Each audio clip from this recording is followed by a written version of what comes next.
4월 온가족 새벽기도회 이 은혜 자리에 잘 나오셨습니다. 우리 함께 찬송하실 때에 참 354장으로 찬송하실 때에 우리의 소망을 또 우리의 입술로 함께 다짐하며 찬송하겠습니다. 찬송가 354장입니다. 우리 힘차게 찬양하겠습니다.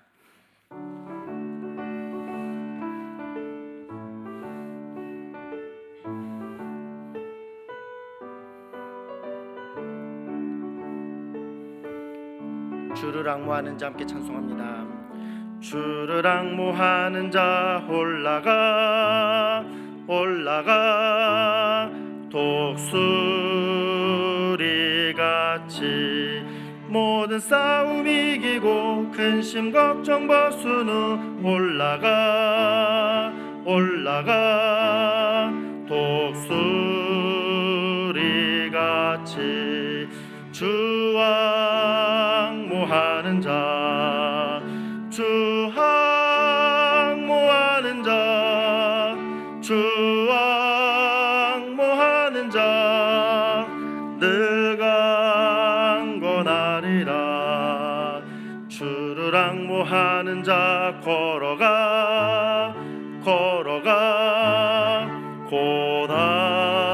고단치 않네. 길을 잃은 양떼를 두루 찾아다니며 걸어가 걸어가 고단치 않네. 주 앙모하는 자 주 앙모하는 자 주 앙모하는 자 늘 강건하리라. 주를 앙모하는 자 달려가 달려가 피곤치 않네. 천성문을 향하여 면류관을 얻도록 달려가 달려가 피곤치 않네. 주 앙모하는 자 주 앙모하는 자 주 앙모하는 자 늘 강거. 주를 앙모하는 자 주를 앙모하는 자 올라가 올라가 독수리같이 은혜 안에 뛰놀며 주의 영광 보리라. 올라가 올라가 독수리같이 주 앙모하는 자 주 앙모하는 자 주 앙모하는 자 늘 강건하리라. 아멘. 우리 찬송 한 장 더 하겠습니다. 370장 주 안에 있는 나에게 딴 근심 있으랴 내 앞길 멀고 험해도 주님만 따라가리. 우리 고백함으로 다짐함으로 함께 찬송하겠습니다.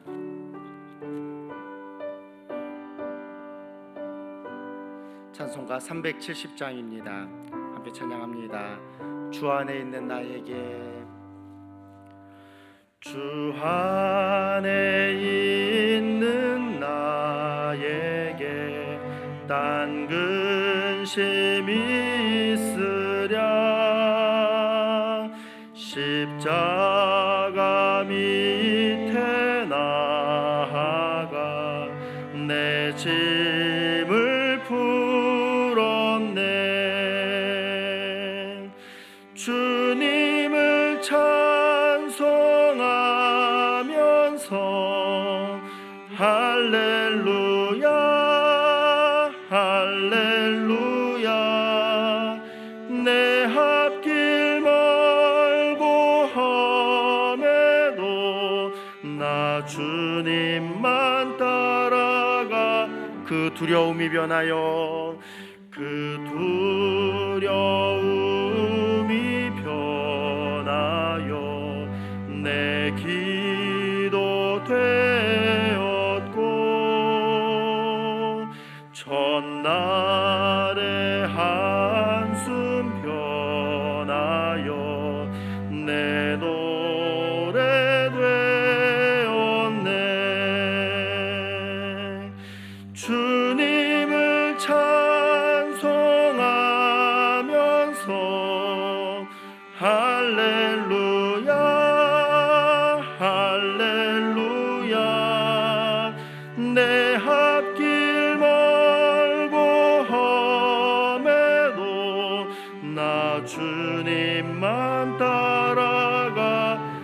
주는 자비하셔서 내 주는 자비하셔서 늘 함께 계시고 내 궁핍함을 아시고 늘 채워주시네. 주님을 찬송하면서 할렐루야 할렐루야 내 앞길 멀고 험해도 나 주님만 따라가. 내 주와 맺은 언약은 내 주와 맺은 언약은 영불변하시니 그 나라 가기까지는 그 나라 가기까지는 늘 보호하시. 주님을 찬송하면서 주님을 찬송하면서 할렐루야 할렐루야 내 앞길 멀고 험해도 나 주님만 따라가리.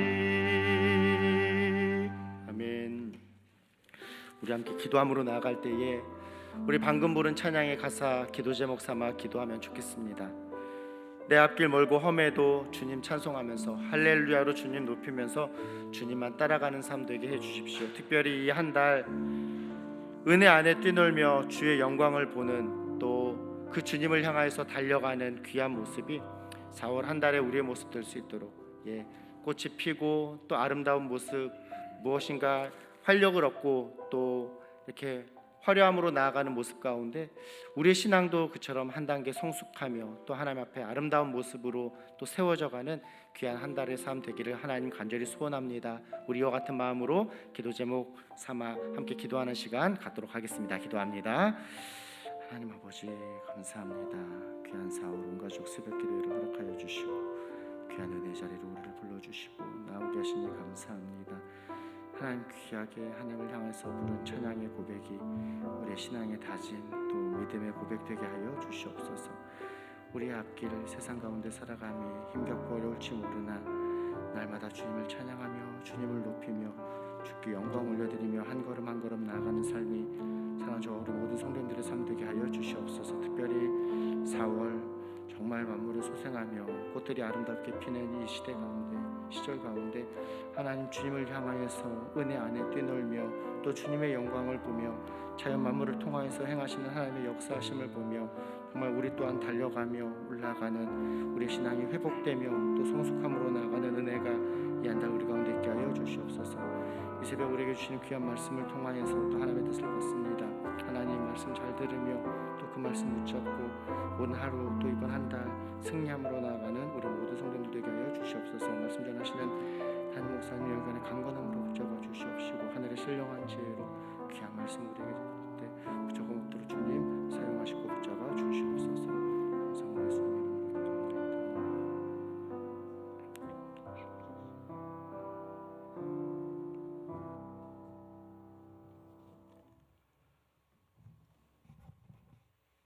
2022년 1분기가 끝이 나고 또 이제 새로운 시작을 합니다. 지금까지 붙들어 주신 하나님의 은혜를 기억하며 감사하는 저희들 되기를 원합니다. 우리의 노력과 우리의 수고와 또 우리의 계획함과 실행함을 통해서 갖고 온 삶이 아니라 하나님께서 저희들 가운데 역사하셔서 여기까지 오게 하셨음을 고백하기 원합니다. 또한 이 생각 가지고 우리 현재를 바라보게 하시고 또한 미래를 소망하는 모습으로 나아갈 때 우리 삶이 내 뜻대로의 삶이 아니라 하나님의 뜻을 이루는 삶이 되게 하여 주옵소서.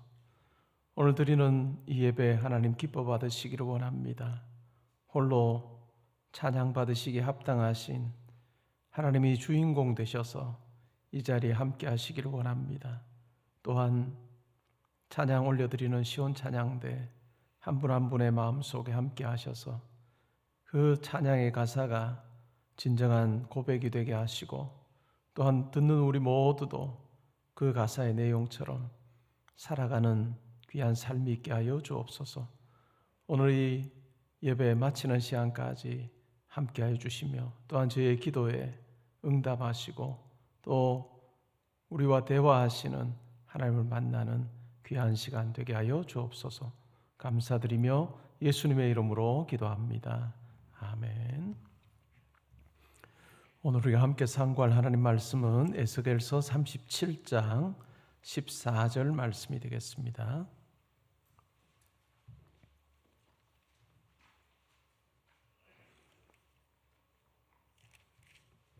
우리 한 목소리로 봉독하겠습니다. 내가 또 내 영을 너희 속에 두어 너희가 살아나게 하고 내가 또 너희를 너희 고국 땅에 두리니 나 여호와가 이 일을 말하고 이룬 줄을 너희가 알리라. 여호와의 말씀이니라. 아멘. 시온 찬양대 찬양드리겠습니다.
오늘 읽은 말씀에 근거해서 우리의 경우의 수, 하나님의 경우의 수라고 하는 제목으로 말씀드리겠습니다. 우리가 성경을 읽다 보면 하나님의 경우의 수를 발견할 때가 많습니다. 사람들이 생각하는 것과는 아주 다른 방식으로 하나님께서 일하실 때죠. 사람의 생각 속에는 존재하지 않는 같은 일을 하나님께서 반드시 이루시는 부분들을 확인합니다. 다윗이 왕이 되기 전에 사울 왕에게 쫓기는 삶을 살았습니다.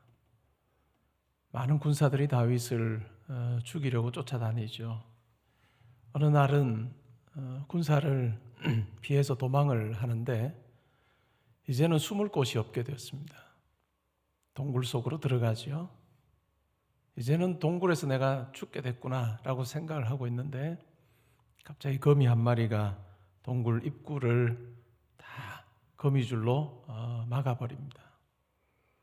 군사들이 왔다가 동굴을 살펴보려고 하다가 동굴 입구에 있는 거미줄을 보고 이 거미줄이 있으면 다윗이 쪽으로 들어가지 않았다라고 하는 증거가 되겠구나라고 생각을 하고 동굴을 살피지 않고 떠나버립니다. 순식간에 일어난 일이죠. 그러나 그것이 하나님의 계획하심, 그리고 하나님의 보호하심이죠. 내가 여기서 죽겠구나, 내가 여기서 잡혀가겠구나라고 생각하는데 하나님께서는 그와 같은 생각대로 잡혀가거나 죽거나 하게 하지 아니하시는 거죠. 제가 몇 년 전에 제 집 앞에 1층 현관에 들어갈 때는 아무것도 없었는데 나올 때 정말로 큰 거미가 거미줄을 쳐놓은 것을 봤습니다. 정말로 얼마 안 걸려도 정말 큰 거미줄을 칠 수 있구나라고 하는 것을 확인한 적이 있습니다. 어땠을까요? 다윗에게는 그런 마음이 있었을까요? 정말 하나님이 계신 곳에는 거미줄이 두터운 벽과 같고 하나님이 계시지 않는 곳에는 두터운 벽이 거미줄 같은, 거미줄 그냥 사람의 힘으로 그냥 쉽게 그냥 다 끊어버릴 수 있지만 그러나 하나님이 계신 곳에는 거미줄이 두터운 벽과 같아서 하나님께서 그것을 통해서 보호해 주시고 하나님 계시지 않는 곳은 두터운 벽이 거미줄 같아서 우리가 생각하기에 안전하다, 든든하지, 내가 이 안에만 있으면 괜찮아 라고 생각하는 우리, 그러나 그것이 거미줄 같아서 언제 끊어질지 언제 허물어질지 모른다라고 하는 것이죠. 우리 신앙생활 속에서 결국은 이 경우의 수에 대해서 내가 어떻게 대하고 있는가라고 하는 것이 매우 중요한 것 같아요. 나는 나의 경우의 수를 붙들고 살고 있느냐, 아니면 하나님의 경우의 수 앞에 납작 엎드리며 살고 있느냐. 오늘 우리가 읽었던 이 에스겔서 37장은 남유다가 멸망당하죠. 그리고 포로로 잡혀가는 끔찍한 일이 있습니다. 아무런 소망이 없죠. 언약도 깨지고 약속의 땅에서도 이제는 뽑혀서 다른 이방 땅에 심긴 나무처럼 소망이 없습니다. 그러한 삶을 살고 있는데 하나님께서 에스겔 선지자에게 말씀해 주시는 내용입니다. 환상 가운데 말씀해 주시는 내용이죠.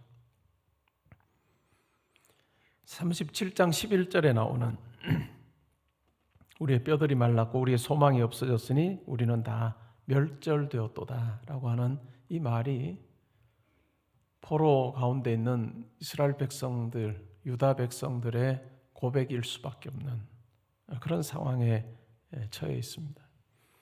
그런데 하나님께서 에스겔에게 환상을 보여주시죠. 골짜기로 데리고 가십니다. 그 골짜기에는 마른 뼈들로 가득합니다. 마른 뼈들로 가득하다. 뼈 자체도 생명이라고 하는 거고 거리가 먼데 마른 뼈라고 하는 것은 더 소망이 없음을 너무나도 잘 보여주고 있습니다. 이렇게 말씀합니다. 인자여 이 뼈들이 능히 살 수 있겠느냐. 인자여 이 뼈들이 능히 살 수 있겠느냐. 이와 같은 질문은 우리에게도 하나님께서 하실 때가 많습니다. 어떤 상황 가운데 있는 우리에게 너 여기에 대해서 어떻게 생각하니? 우리에게 아주 공고한 상황 가운데 있거나 아니면 굉장히 큰일 앞에서 무능함을 느낄 때 너 어떻게 생각하니? 이 일이 어떻게 될 것 같으냐? 이 뼈들이 능히 살 수 있겠느냐? 많은 성도들은 자기의 믿음을 가지고 대답을 합니다. 자기의 확신을 가지고 대답합니다. 그러나 에스겔 선지자는 그렇게 대답하지 않아요. 아니 어찌 보면 이 대답 외에는 다른 대답이 없을 수밖에 없죠. 뭐라고 대답합니까? 주 여호와여 주께서 하시나이다. 주 여호와여 주께서 하시나이다 라고 하는 이 대답 외에는 대답할 게 없습니다. 왜? 자기가 생각할 때는 사람들이 생각할 때 이건 불가능하다라고 생각을 하기 때문이죠. 그러나 주 여호와여 주께서 하시나이다 라고 그렇게 대답을 하고 이렇게 말씀합니다. 뼈들에게 대언을 해라. 너희 마른 뼈들아 여호와의 말씀을 들을지어다. 그리고 내가 생기를 너희에게 들어가게 하리니 너희가 살아나리라. 뼈에 힘줄이 생기고 살이 붙고 가죽이 생기고 생기를 넣을 것이니 살아날 거다. 그러면서 내가 여호와인 줄을 알리라 라고 그렇게 말씀하십니다. 말씀하신 대로 대언을 하니까 이 마른 뼈가 살아서 큰 군대가 되었습니다. 마른 뼈가 살아서 큰 군대를 이뤘습니다. 소망이 없다고 말하는 것, 우리에게 아무 소망이 없어서 마른 뼈와 같은 이와 같은 삶이다라고 이야기하는 이스라엘 백성들, 유다 백성들, 이와 같은 사람들에게 오늘 말씀을 보면 내가 또 내 영을 너희 속에 두어 너희가 살아나게 하고 내가 또 너희를 너희 고국 땅에 두리니 나 여호와가 이 일을 말하고 이룬 줄을 너희가 알리라 라고 하나님께서 말씀하십니다.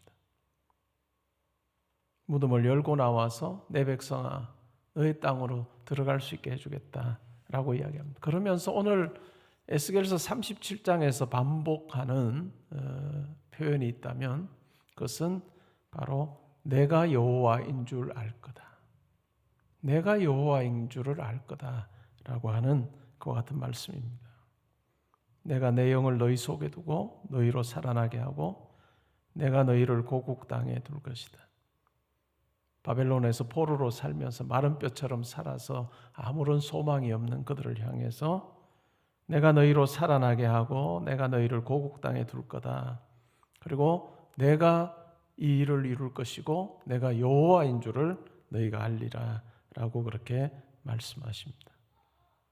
이스라엘이 본국으로 돌아가는 것, 마른 뼈가 살아나는 것과 같습니다. 도무지 불가능한 것이죠. 어떻게 그 당시에 가장 강대국 그들을 무찌르고 그들과 싸워서 이기고 본국으로 돌아갈 수 있을까요? 이 유다 백성들, 이스라엘 백성들의 생각 속에는 이길 수 있는 방법이 없습니다. 그들의 경우의 수에는 도무지 존재하지 않는 그 말씀을 지금 하고 계시는 거예요. 그런데 우리가 잘 아는 대로 몇십 년이 지나서 이 에스겔의 환상이 있은 후 몇십 년이 지나서 주전 539년에 페르시아의 왕 고레스가 바벨론 이 지역을 정복하고 유다 백성을 돌려보냅니다. 고레스 왕의 칙령이 발해지죠. 이 고레스 왕의 칙령의 복사본이 실제로 유엔의 미국 뉴욕의 유엔 건물에 보관이 되어 있습니다.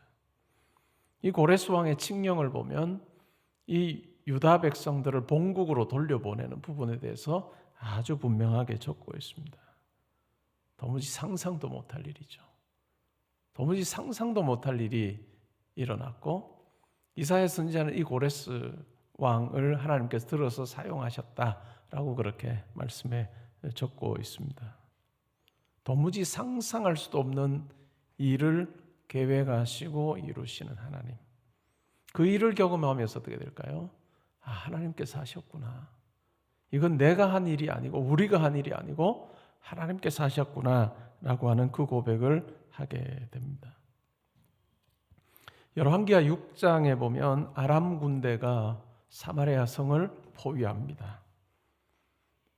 그러니까 그들이 가지고 있었던 이 먹을 것을 다 먹고 나서는 이제 도무지 다른 먹거리가 없는 거죠. 그래서 어떤 일이 벌어지느냐 하면 결국은 자기 자녀를 삶아서 다른 사람들과 먹고 내일은 내 아들 우리가 삶아서 먹자, 이렇게 도무지 다른 것 먹을 것이 없는 것 같은 상황 가운데 있습니다.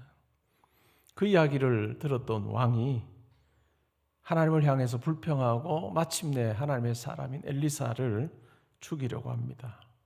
엘리사를 죽이려고 하는데 그 같은 상황 가운데서 엘리사가 이런 이야기를 합니다. 내일 이맘때가 되면 고운 밀가루 한 쌀을 한 세겔에 매매하고 보리 두 쌀을 한 세겔에 매매하리라. 지금 먹을 것이 하나도 없는 이 사마리아 성인데, 근데 내일 이맘때가 되면 정말로 먹거리가 풍성할 거다라고 하는 그 같은 말도 안 되는 이야기를 합니다. 그러자 그 이야기를 들었던 장관이 뭐라고 이야기합니까? 여호와께서 하늘에 창을 내신들 어찌 이와 같은 일이 있겠느냐. 여호와께서 하늘에 창을 내신다 한들 어찌 이와 같은 일이 가능하겠느냐라고 그렇게 이야기합니다. 그래서 엘리사 선지자가 뭐라고 이야기합니까? 내가 내 눈으로 볼 것이다. 그러나 그것을 먹지는 못할 거다라고 그렇게 이야기합니다. 그리고 이어지는 내용이 바로 네 문둥이 이야기입니다. 사마리아 성 입구에 있던 네 문둥이가 문둥병자죠. 그러니까 그들은 격리돼서 살아야 되고 그러다 보니까 더 먹을 것이 없는 사람들입니다. 야, 우리가 이제 굶어 죽게 됐는데 이제 우리 그냥 다른 방법 없으니 차라리 아람 진영으로 우리가 가자. 거기서 우리를 죽이면 죽을 거고 아니면 우리를 받아주면 우리가 거기서 살 수 있지 않겠느냐라고 생각을 합니다. 그리고 아람 진영으로 들어갑니다. 적군 진영이죠. 적 진영으로 들어가는데 가보니까 어떤 일이 벌어집니까? 도망가고 아무도 없습니다. 도망가고 아무도 없는데 하나님께서 그 아람 군사들에게 엄청난 병거 소리를 듣게 하시고 말 소리를 듣게 하시고 군대 소리를 듣게 하셔서 야, 우리가 도무지 이 군대와는 싸울 수가 없겠구나라고 하는 그 생각이 들게 하시고 자기들이 가지고 있던 모든 것을 다 그냥 그 자리에 두고 도망가게 합니다. 싸울 그런 어떤 마음도 먹지 못하고 뭘 챙겨서 도망할 생각도 없이 다 그냥 있는 그대로를 두고 도망을 합니다. 아무도 없는 거예요. 문둥병자들이 저 천막에 들어가서 자기들이 취할 것을 다 취합니다. 그리고 이제 정신이 번쩍 들어서 어떤 생각이 들어요? 야, 우리가 이렇게 그냥 해서는 안 되겠다. 왕에게 가서 알리자. 왕에게 알립니다. 왕도 믿지를 못하죠. 결국 정탐하는 군사를 보내서 확인을 합니다. 아마 그게 출익일 수 있어. 그렇게 해서 뒤로 피했다가 사람들이 이제 그것 가지러 나오면 그때 군인들이 다시 치려고 아주 전술 중에 하나일 수 있어라고 생각해서 정탐꾼을 보는데 문둥병자들이 말한 그대로였습니다. 이제는 백성들이 아람 진영으로 막 밀려가게 됩니다.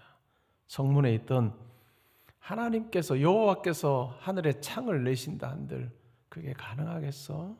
라고 했던 그 장관, 하나님의 놀라운 일을 행하시는 것을 보긴 봅니다. 그러나 백성들의 발에 밟혀서 죽습니다. 아람 진영으로 달려나가는 백성들의 발에 밟혀서 죽죠. 이것이 하나님의 일하심입니다. 이 일을 통해서 뭘까요? 항상 에스겔 37장에서도 반복되는 표현처럼 내가 여호와인 줄 알리라, 내가 하나님인 줄 알리라 라고 하는 그 분명한 하나님의 일하심의 분명한 의도, 목적이라고 하는 것을 우리는 잊지 말아야 됩니다. 웰링턴 이 워털루 전투에서 나폴레옹 군대를 무찌르고 승리를 합니다. 영국과 대륙 사이에 관측소를 세워서 전쟁의 소식을 알립니다. 전쟁의 소식을 길을 통해서 알렸는지 그렇게 소식을 알리는데 웰링턴이 워털루 전투에서 나폴레옹을 패배시켰다라고 하는 이 내용을 이제 전달을 해야 되는 거예요. 근데 안개가 끼었습니다. 그러니까 전달하는 것이 쉽지가 않아요. 그러다 보니까 조금 지나가면서 어떤 식으로 전달이 되냐면 웰링턴이 패배했다. 그러니까 이 문장 속에 있는 그 전달해야 되는 소식 속에 있는 일부만 잘못 전달이 된 거예요. 웰링턴이 패배했다. 그 소식을 듣고 나서 얼마나 낙심했겠어요, 영국에. 그러나 안개가 걷히고 제대로 전달이 됩니다. 웰링턴이 워털루 전투에서 나폴레옹 군대를 이겼다. 안개가 끼어 있을 때는 제대로 전달이 되지 않았는데 안개가 걷히고 나니까 이제 제대로 이 소식이 전해지는 것이죠. 우리가 4월이 되면 예수님의 죽음, 부활을 기념하고 또 묵상하며 우리의 삶에 예수의 고난과 부활이라고 하는 것을 우리의 삶에 새겨보는 시간을 가집니다. 우리가 예수님의 죽음을 볼 때도 이와 같은 패배의 소식처럼 그렇게 느껴질 때가 있습니다. 예수께서 죽으셨다. 그것으로 끝인 것 같은, 이제는 소망도 없고 또한 새로운 것이 일어날 가능성도 다 없어져 버린 그와 같은 모습이죠.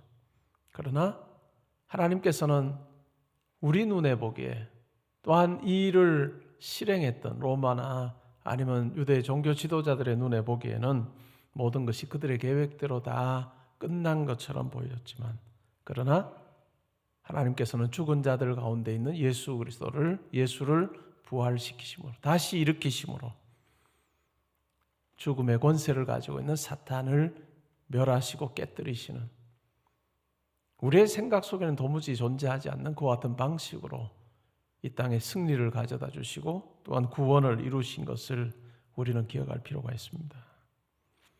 우리 삶에 예수의 죽음과 부활을 내가 믿음으로 고백하고 믿습니다라고 그렇게 고백하며 산다는 것은 하나님의 경우의 수가 내 경우의 수를 훨씬 더 뛰어넘고, 그리고 하나님의 일하심 속에서 하나님이 하나님이심이 입증되고 증명되는 것을 우리가 분명히 고백하고 받아들이는 것, 그것이라고 생각을 합니다. 우리 삶에도 마찬가지죠. 우리 삶에도 하나님 앞에 기도하러 나갈 때 내 믿음 속에 내가 원하는 그 경우의 수를 하나님 이루어 주십시오라고 하는 것이 성도의 기도가 아닙니다. 하나님의 경우의 수, 때로는 내 생각과 나의 상상을 뛰어넘는 그 하나님의 일하심 자체가 있다. 물론 그것이 꼭 내가 원하는 대로의 긍정적인 일은 아닐 수 있어요. 때로는 포로로 잡혀가는 그 같은 마른 뼈와 같은 그런 어떤 상황이 우리에게 주어질 수도 있습니다. 그러나 그 상황에서도 우리가 고백해야 될 것은 이 모든 것을 다 주관하시고 또한 우리 가운데 섭리하시는 하나님이 계신다는 것을 우리가 고백하는 것, 그것이 참 중요합니다. 우리가 말씀을 읽을 때마다 렉지오 디비나 거룩한 읽기를 할 때마다 항상 우리 영혼에 이 하나님의 경우의 수가 새겨지게 하십니다. 말씀을 읽을 때마다 하나님의 경우의 수, 도무지 상상도 할 수 없는 그와 같은 하나님의 경우의 수가 이 역사 속에 일어나고 구원의 드라마 속에 드러난 것을 보면서 누가 주인 되어 사는 거냐? 누가 주인 되어 사는 거냐? 내가 주인 되어 사는 거냐? 아니면 하나님이 주인 되어서 내 삶 가운데 역사하시는가를 우리가 고민하게 하십니다. 우리의 기도도 마찬가지일 거예요. 우리의 기도도 내가 원하는 경우의 수를 하나님 앞에 이루어달라고 강권하는 것이 기도가 아니라 이 상황 가운데서 나는 할 수 없으니, 나는 도무지 능력이 없으니, 내 경우의 수는 도무지 이 일을 해결할 수 있는 그 같은 방법이 없으니 하나님이 이 일 가운데 함께 해주실 줄 믿습니다 라고 고백하며 나아가는 그것이 우리 신앙에서 참 중요한 것 같습니다. 우리의 매일의 삶이 그러해야 되죠. 우리의 매일의 삶이 때로는 굉장히 익숙한 일을 하는 우리의 직장에서나 학교에서나 또 우리의 아주 익숙한 그 공간에서 어떻게 내가 마치 내가 주인 되어 사는 것 같은, 내가 다 뭔가를 하는 것 같은 그 공간에서 하나님께서 주인이심을 고백할 수 있느냐라고 하는 것이 우리 삶의 신앙에서 가장 중요한 부분입니다. 물론 우리가 힘든 일을 당하거나 어떤 계획을 가지고 있을 때 내 능력을 뛰어넘을 때는 우리 기도의 자리에 와서 하나님 함께 해주세요라고 우리가 기도합니다. 마땅히 그렇게 해야 되죠. 그러나 우리의 매일의 삶에서 그게 가능하냐? 처음에는 일단 두려워하는 마음으로, 설레는 마음으로 내가 잘할 수 있을까라고 다 시작합니다. 그러나 1년이 지나고 2년이 지나고 3년이 10년이 지나고 20년이 지나면 어떨까요? 내가 다 할 수 있어. 눈 감고도 해. 눈 감고도 해. 그런 말 합니다. 눈 감고 할 수 있을까요? 우리가 과연 그 일을 할 수 있을까요? 우리에게 그 마음이 들 때 하나님께서 기뻐하지 않습니다. 눈 감고도 해. 그 말 세상에서는 자기를 과시하는 말일지 모르나 우리 성도에게서는 입 밖에 나오면 안 되는 말이에요. 우리 성도에게서는 입 밖에 그 말이 나오는 순간 끝이에요. 하나님 좋아하지 않습니다. 내가 여호와인 줄 알리라.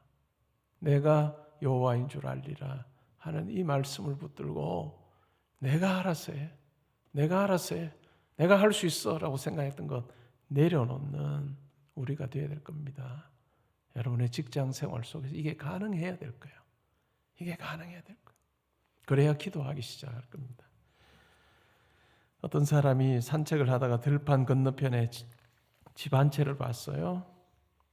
어떤 그의 눈에 들어온 그 광경 속에 어떤 사람이 손잡이가 낡은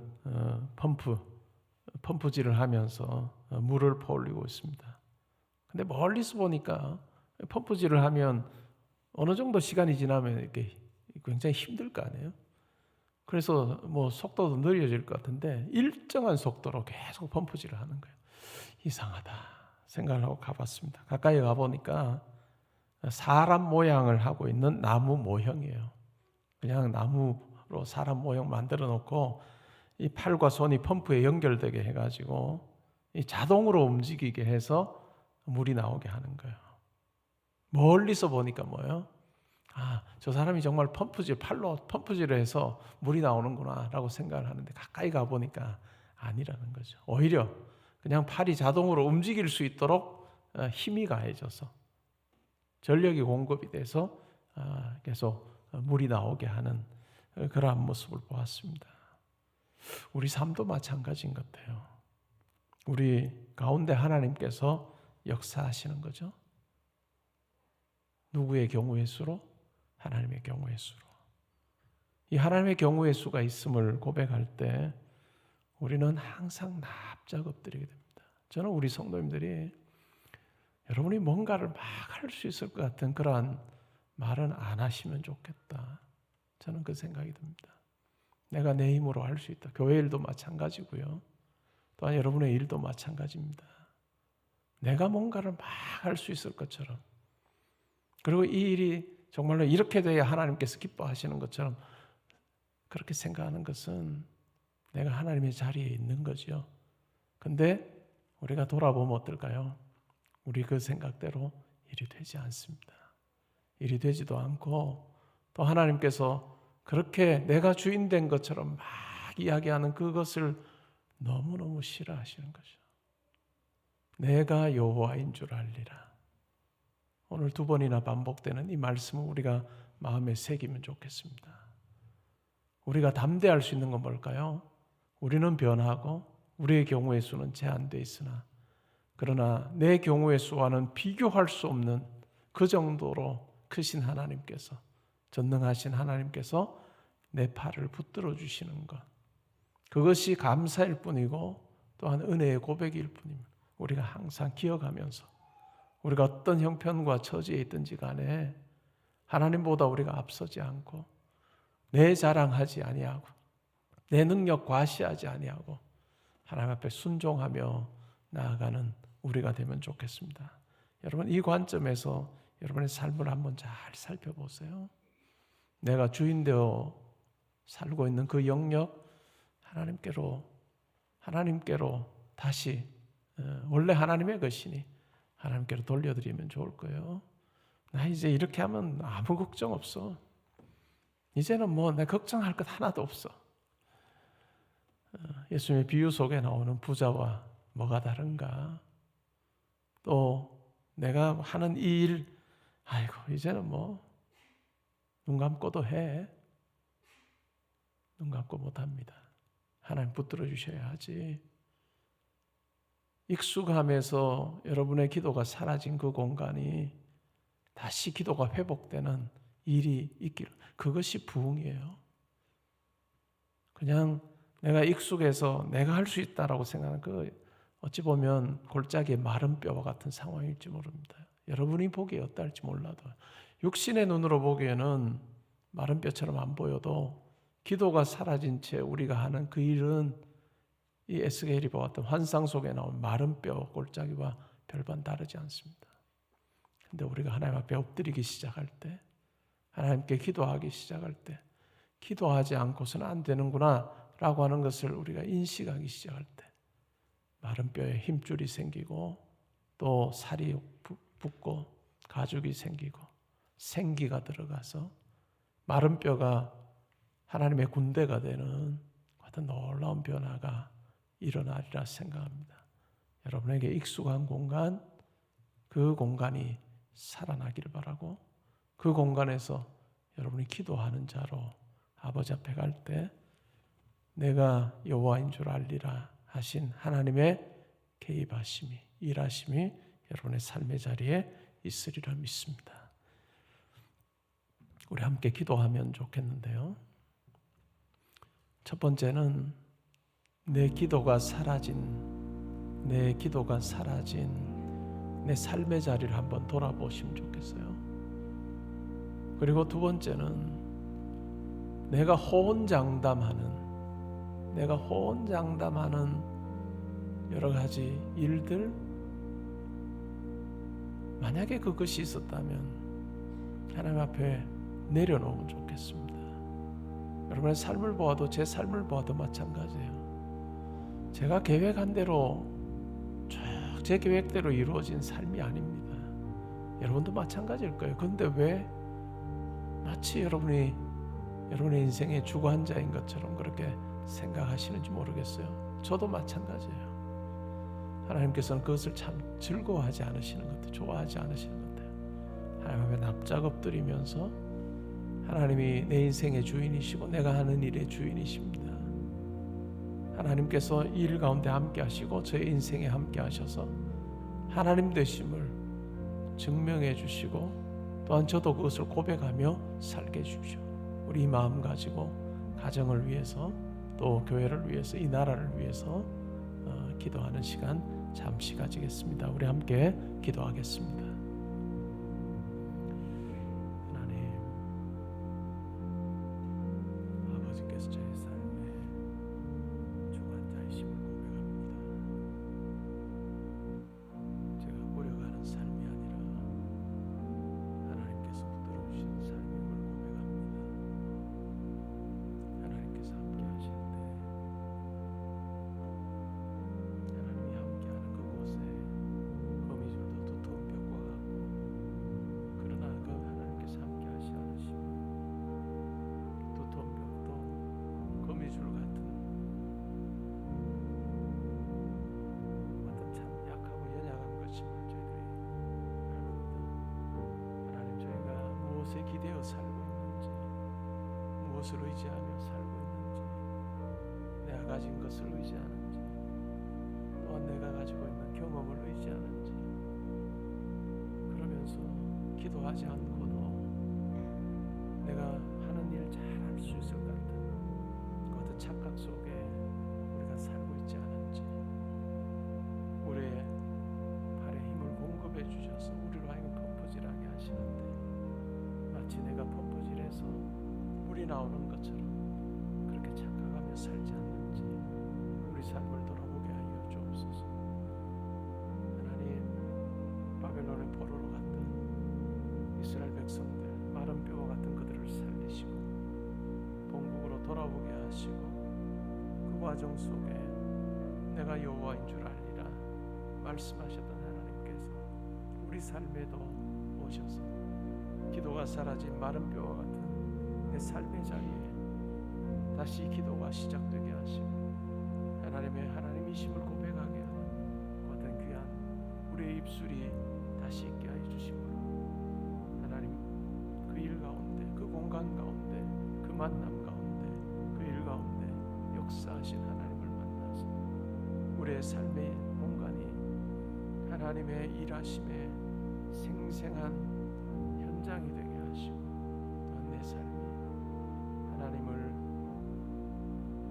많은 사람들에게 드러내고 또 하나님의 살아계심을 증명하는 삶이 될 수 있도록 주님 함께하여 주옵소서.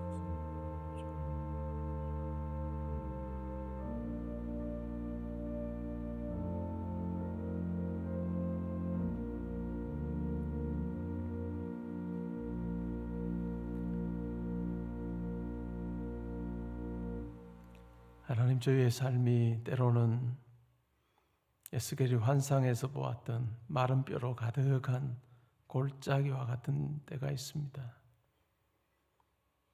우리의 육신의 눈으로 보기에는 많은 꽃들이 있고 열매가 있는 과 같은 곳이지만 그러나 내가 주인 되어 사는 그 자리, 하나님께서 평가하실 때는 마른 뼈들이 널려있는 아무런 소망이 없는 곳이라는 것을 우리가 말씀 안에서 깨닫게 하시고 내가 주인 되었던 그곳을 내려놓고 하나님께서 주인이심을 고백하는 우리의 기도가 회복이 되고 또한 우리의 말이 회복되는 그곳에 하나님께서 드디어 역사하셔서 하나님께서 일하시는 곳이 되는 놀라운 변화를 겪는 저희들 되게 하여 주옵소서. 우리가 큰 일이나 힘든 일만 가지고 기도하는 것이 아니라 우리의 대부분의 시간을 보내는 일상 속에서 내가 이제는 눈 감고도 할 수 있다고 생각하는 그 삶의 자리에서 하나님을 의지하며 납작 엎드린 마음으로 하나님을 주인으로 아버지로 모시고 살아가는 저희들 되게 하여 주옵소서. 그래서 그 공간에서 하나님을 경험하며 내 삶의 이야기가 하나님의 이야기가 되는 것을 우리가 분명히 고백하고 많은 사람들에게 하나님을 증거하는 삶을 사는 저희들 되게 하여 주옵소서. 하나님, 이 마음으로 살 때 이번 한 달에 우리의 삶이 하나님 기뻐하시는 삶이 될 줄 믿습니다. 우리 가정이 또한 우리의 일터가 우리 자녀들의 학업의 현장이 또한 우리의 만남 속에 하나님보다 앞서지 아니하고 항상 하나님 앞에 무릎 꿇는 마음으로 살아갈 때 다윗을 보시면서 내 마음에 맞는 자라 하신 하나님께서 저희들을 보시면서도 그와 같은 동일한 평가가 있는 복된 사월 되게 하여 주옵소서. 하나님, 각 가정에 이 마음으로 살아갈 때 하나님께서 공급하여 주시고 또 하나님께서 함께 하심을 분명히 경험케 하시고 저희 교회도 이 마음으로 우리 모든 성도들이 함께 함으로 하나님이 주인 되시는 교회 더 분명하게 드러나고 되게 하여 주옵소서. 이제는 우리 주 예수 그리스도의 은혜와 하나님의 사랑과 성령의 교통함이 내 경우의 수가 아니라 하나님의 경우의 수를 의지하며 하나님의 하나님 되심을 분명히 믿으며 또한 그것을 누리는 삶 살기 원합니다. 기도하고 다짐하는 주의 사랑하는 성도님들과 가정과 학업과 일터와 교회와 이 나라와 민족과 이번 한 달의 모든 계획과 만남이 지금부터 항상 함께 있어지이다. 아멘.